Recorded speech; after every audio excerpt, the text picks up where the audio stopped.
एक सुबह एक भिखारी अपने घर के बाहर निकला।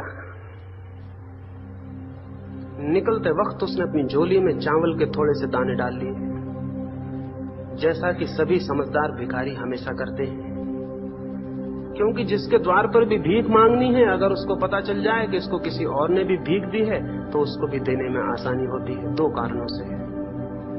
एक तो उसे ये ख्याल नहीं पैदा होता कि ये मुझको ही मूर्ख बना रहा है, किसी और को भी बना चुका है।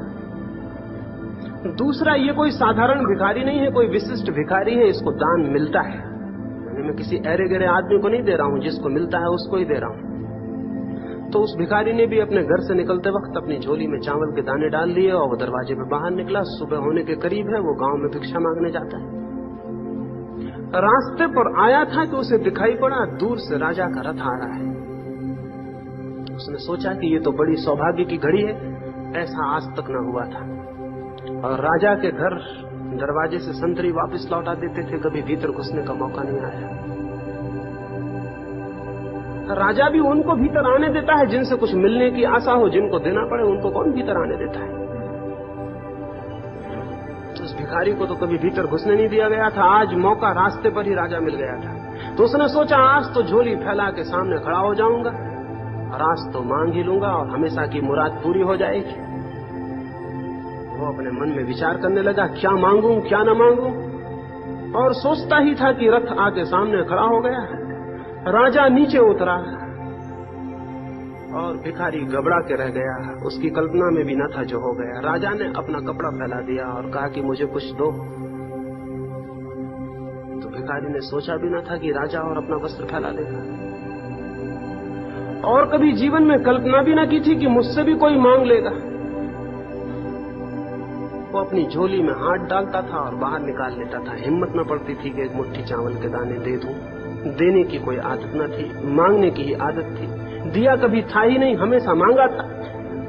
कल्पना में भी नहीं सोचा था कि कभी देना पड़ेगा, ऐसा पहाड़ भी सिर पर गिरेगा कि देना पड़े। तो मुट्ठी बांधता था, छोड़ देता था। राजा बोला, जल्दी करो, जो भी देना हो दे दो, मैं जाऊं। और आज तो राजा ने कहा कि मैं यही कल्पना करके निकला था कि जो भी मुझे पहले मिल जाएगा उससे कुछ मांग लूंगा। बड़ा गड़बड़ राजा था। आखिर बामुश्किल उसने एक दाने को निकाला, एक दाना चावल का, और राजा की झोली में डाल दिया। राजा बैठा और चल पड़ा। रथ की धूल उड़ती रह गई और उसके मन में पश्चाताप कि एक दाना व्यर्थ ही चला गया। मांगना था वो तो मांग ही नहीं पाए, और एक दाना और व्यर्थ चला गया। उस सांझ दिन भर उसने भीख मांगी, लेकिन मन दुखी रहा। एक दाना खो दिया था। इतनी भिक्षा कभी ना मिली थी, आज पूरी झोली भर गई थी, लेकिन चित्त दुखी था। एक दाना कम था। घर लौटा, पत्नी ने पूछा तो कहा, इतने उदास, आज तो झोली पूरी भरी है, इतनी तो कभी ना भरी थी। उसने कहा, झोली पूरी भरी दिखती है, थोड़ी खाली है, एक दाना कम है। एक दाना आज देना पड़ा है, और तू कल्पना भी नहीं कर सकती कि देना कितना कष्टप्रद हुआ होगा उसके लिए जो हमेशा मांगता रहा और पाता रहा। मेरे प्राण ही खिसक गए थे, मेरी सांस ठहर गई थी, लेकिन देना पड़ा, मजबूरी में उलझ गया था। उसने अपनी झोली उल्टाई।